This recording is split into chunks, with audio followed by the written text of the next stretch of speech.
マルト探訪第4弾異文化編ですね。パート31からパート40、この砂漠の村をね中心に開発してきました。というわけで、今回はそのまとめ編ですね。パート31から、内装などなどあまり動画でご紹介できなかった部分も合わせて紹介していけたらなと思います。そしたら早速海底神殿に行ってみましょう。パート31、イカダを作るでは、海底神殿を攻略してガーディアントラップを作りましたね。はい、あそこで光ってるのがガーディアンですね。で、コンセプトは海底神殿を調査する調査団のための仮の、なんていうんですかね、イカダですね。なので、ここに船着き場があって、ここで軽く作業ができる、そんな場所を作っています。で、当初はね、ガーディアントラップだけの予定だったんですが、ここの桟橋が結構いい釣りポイントでして、パート34で海底神殿の内装をね、整えています。というわけで、パート34で改装した部分も合わせて見ていきましょう。海底神殿の入り口ですね。ここもだいぶ加工してますね。いた。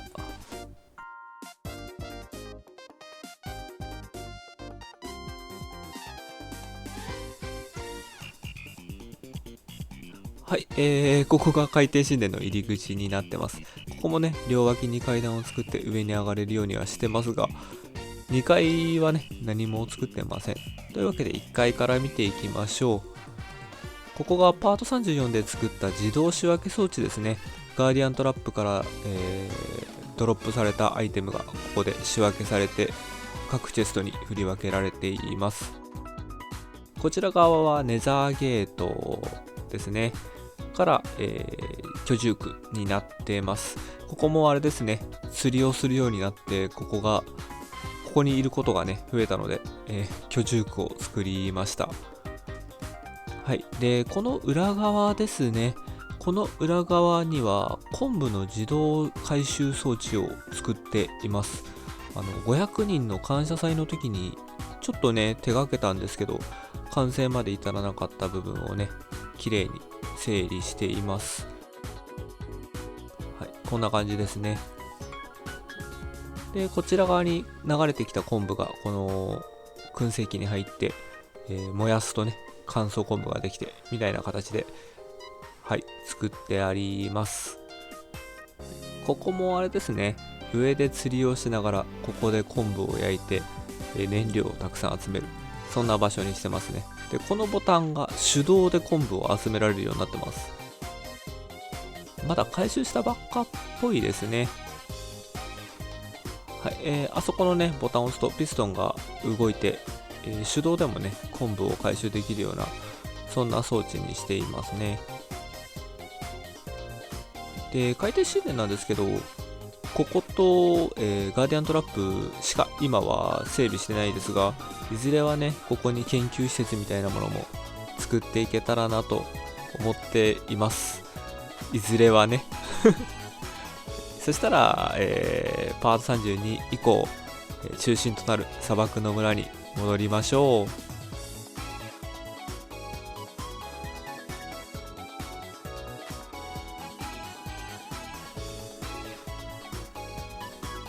さあ、砂漠の村を見ていきましょう。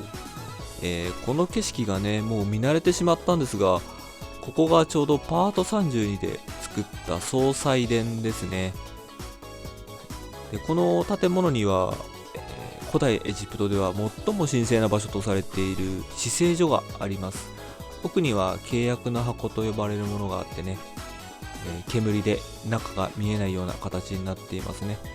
この中には年に1回しか、一番偉い人が入ることができないという場所でした。で、アカシアの木もね、神木として扱われていたという話ですね。で、裏側には献花台があります。ピラミッドに眠るね、王に花を捧げる場所ですね。ここが動画でもしかしたらね、作ってないかもしれないんですけどね。はい、で、この総裁殿の壁は、ちょっと衣装をつけています。はい、こんな感じですね。ちょっとだけね、飾り付けしてますね。で、この階段を降りると船着き場があって、倉庫もね、ありますね。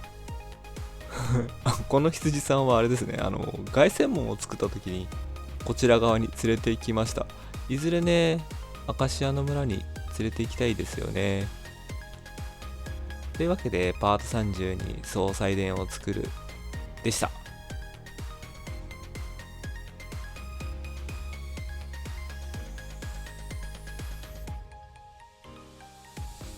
こちらがパート33で作った石材屋さんですね。まずは2階から見ていきたいと思います。2階には、石工さんの作業場ですね。石切り台と寝室があります。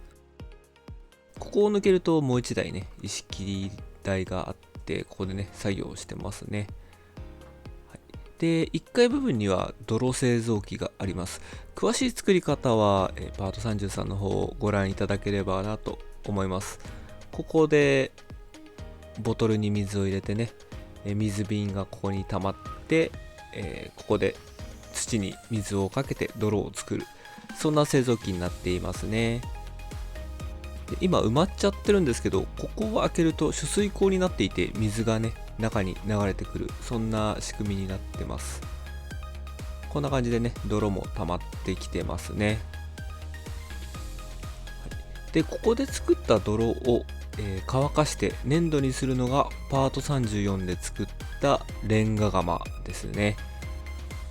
パート34は後半が海底神殿だったんでね、このレンガ窯しかこの村では作っていないですね。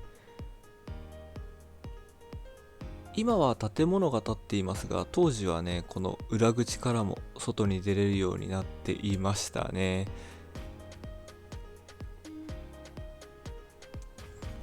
パート35は灯台を作るですね。この石材屋さんを抜けた先に灯台があります。1階部分は漁港になっていますね。ここに船でこう荷物だったりとかね、魚だったりとかを、水揚げする、そんな場所になっていますね。漁港なので、生けすも作ってます。中には熱帯魚がね、泳いでいますね。奥には船を修理するドックの設備も兼ね備えた漁港になっていますね。そしたら灯台の方に向かっていきたいと思います。ここは後ほどね、紹介したいなと思います。あ、ゴーレムさんが解放されていませんね。もう村を囲えたので解放して守ってもらいましょう。そしたら灯台を見ていきたいと思います。灯台は海側からね、展望台に登ることができるようになっていますね。で、この展望台は村をね、一望できる眺めのいい場所ですね。海の方もぐるっと一周できるようになっています。これ上に回転灯があるんですが、ここからだと見えないんでね、正面のデッキに向かいたいと思います。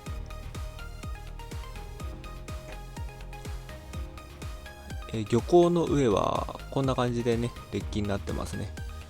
灯台は回転灯がついています。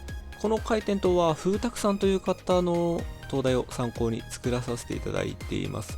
詳しくはパート35の動画の概要欄をご覧いただければなと思います。で、ここのデッキでね、海を見ながらね、ちょっと会話をする、そんな場所になってますね。休憩スペースですね。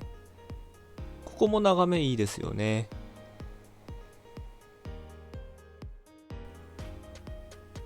はい、そしたらパート36ですね。灯台を降りた先にあるお店を作りました。魚市場ですね。大漁旗が掲げられている魚市場を作りました。でここのシェードですね。シェードは多分、今までの建築で初めて作ったんじゃないでしょうか。というわけで魚市場を見ていきたいと思います。ここが作業台になってますね。猫とかもいたりして、はい、なかなかいい作業場じゃないでしょうか。で1階は居室ですね。で裏にももう1軒半階上がったところに、お部屋があります。こんな感じですね。ここでは漁師さんが働いてくれていますね。ここの作業台で魚をおろしたり、そんなイメージで作っています。で魚市場を作るパート36の階では正面の、レストランっていうんですかね、お食事処も作ってますね。よく漁港とかにある海鮮丼とかを振る舞ってくれる、そんなレストランですね。外でもね買い食いができるようにしています。お店の中入ってみましょうかね。でここのカウンターでね、よいしょ、海鮮丼を買って海の見えるデッキでご飯を食べる、そんな場所になっていますね。調理場も見ていきましょう。砂漠の村のお店も基本的には外からもねちゃんと入れるようになっていますね。でここで調理をする、そんな形ですかね。地下には居室があります。プライベート空間ですね。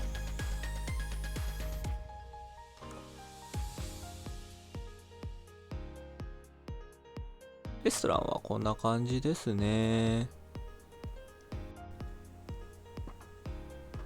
ここは東大に向かうメインストリートですね。はい。というわけで、パート36、魚市場を作るでした。で、パート37はこの道の裏手ですね。ちょっと山を登ったところにある鍛冶町を作りました。武器とか防具とかを売ってくれる、そんなお店のあるね、鍛冶屋街っていうんですかね、そんなのを作っています。まずは店舗から行ってみましょうかね。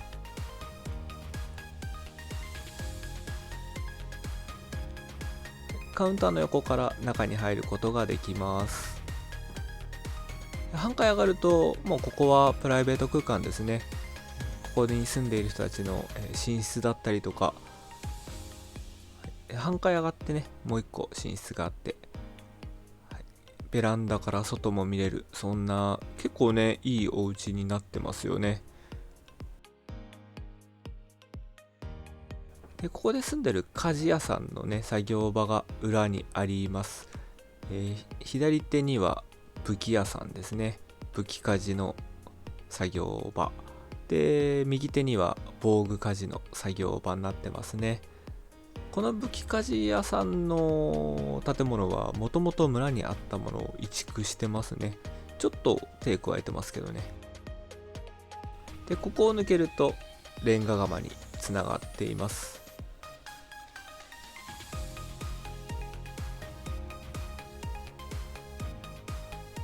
なかなか職人街ですよね。鳴らすと幸せになる鐘が見えてきました。というわけでパート38は港を作るですね。総レンガの港を作りました。ここの2階は待機スペースですね。船を待ったりする、そんな場所ですね。お見送りの方や出迎えの方たちもここできっとね海を見ながら船を待つ、そんなスペースになっています。裏側からはね砂漠にも抜けられる、そんな場所になっていますね。でこの2階からはここで働く製図家さんの家につながっています。ここが居住スペースですね。でここから1階に階段で降りることができます。で1階部分にはまず手前側が出港ロビーですね、出発ロビーになってます。このカウンターの向こう側でお客さんたちはね船が来るのを待っている、そんな形ですね。で、出発ロビーなので、地図は大きめの地図にしてます。左側が埋まってないんですけどね、ここは最新のアップデートが入ってから広げに行きたいなと思います。また配信なんかでね、皆さんと一緒に広げるのも面白いですよね。隣のスペースは荷物置き場ですね。出港される方だったり到着される方だったりの荷物置き場になっています。ここに一時的にね、荷物を預かって船に積み入れる、そんな形の場所ですね。こちら側が到着ロビーになりますね。なので地図は街の地図になっています。ここ広がってないですね。はい、凱旋門が追加されました。ここから港に出ることができますね。桟橋に出ることができます。桟橋にから入る倉庫には燃料を置いたり、そんなイメージで作っていますね。港からは外からも出ることができます。というわけでパート38は港を作る、総レンガの港を作りました。でパート39ですね。パート39はこの港の裏手側にモスクですね、イスラム教のシンボルモスクを作りました。神聖な場所になっていますね。モスクというのはイスラム教の礼拝堂ですね。ドーム型の屋根が特徴的な、礼拝堂になっています。というわけで早速中を見ていきましょう。扉を入ると3方向に行くことができます。まずは正面の扉ですね。ここが礼拝堂ですね。礼拝施設になっています。目の前にはミフラーブと呼ばれる、このモスクでは必須と呼ばれる設備ですね。聖地に向かって壁がへこんでる。本来だとね、これアーチ型になってるそうなんですけど、ミフラーブという設備を兼ね備えた礼拝堂になっていますね。ここで、聖地に向かってシートを敷いて、礼拝を行う、そんな場所になっています。入り口から左手側ですね。左手側には、信者さんたちがこう談笑する、そんなスペースがあります。入り口から入って右手側のスペース、こちらには薬屋さんを作っています。ポーションを売ってくれる場所ですね。昔の時代はこういったね、祈祷師さんとかこういった宗教に関わる人たちがお医者さんを兼ねていた、そんな時代もあったということなのでね、今回は薬屋さんを兼ねてこんなスペースにしてみました。中も見ていきましょう。店舗スペースの裏側には居住スペースですね。こちらにも醸造台が置いてあって、ここでもポーションが作ることができます。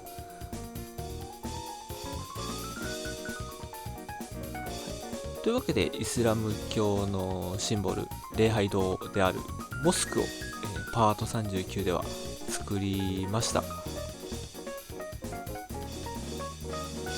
続けてパート40ですね。お菓子屋さん、お土産物屋さんを作りました。この港の目の前にある建物ですね。シェードは桜餅カラーですね。やはり暖かい地方なのでね、サトウキビが名産ということで、名産のサトウキビから取れる砂糖を使ったケーキ屋さんを作りました。ここも裏手から、お店の中に入ることができます。このね、細い道を入っていくと、居住スペースにつながる玄関がありますね。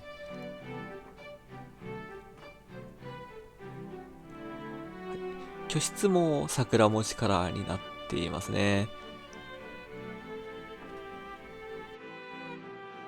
というわけで、港の目の前にあるこのお土産物屋さんでね、最後旅の締めくくりで、甘いお菓子を買って帰ってもらえる、そんな場所になっていますね。で、最後凱旋門ですね。パート40、凱旋門を作りました。本来であるとこの戦勝記念の門なのでね、中が通れなくなってるようなことはないんですけども、この凱旋門は村を守る凱旋門でもあるんでね、柵をつけてます。このアーチ状の屋根が特徴的ですね。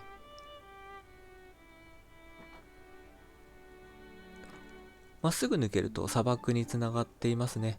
左手は総裁殿の道につながっています。施設の中も登ることができるようになっていますね。この扉から入ると螺旋階段が屋上まで続いています。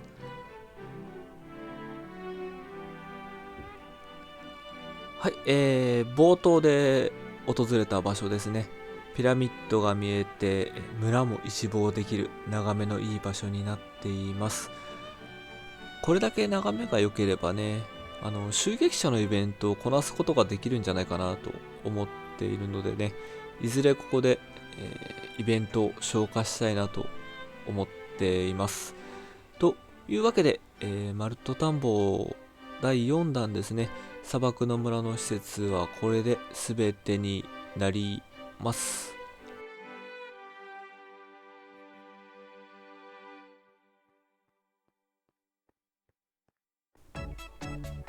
マルト田んぼ第4弾異文化編、最後までご視聴ありがとうございました。次回以降ですね、この砂漠の村の南に位置する、マングローブの森に隣接したアカシアの村を開発していきたいなと思います。配信で作った線路ですね。この線路が今はアカシアの村までつながっているのでね、次回以降アカシアの村の開発をしていきたいと思います。で、ここの部分ですね、ここに本当は駅を作りたかったんですが、砂漠の村の開発が終わってしまったんでね、来週ちょうど600人感謝祭があるので、その際にちょっと作ってみてもいいかななんて思ってたりします。というわけで、次回以降はパート41以降はアカシアの村の開発を進めていく予定です。今後に向けてね、農産物だったりそんなものが収穫できる村にしたいなと思っています。エメラルドをねたくさん手に入れられる、そんな環境をちょっとね整えていきたいと思いますので、次回以降もぜひ楽しみにしていただければなと思います。というわけで、マルト田んぼ第4弾異文化編いかがだったでしょうか。よろしければチャンネル登録、高評価、あとはコメントなんかもねいただけると嬉しいです。それではまたお会いしましょう。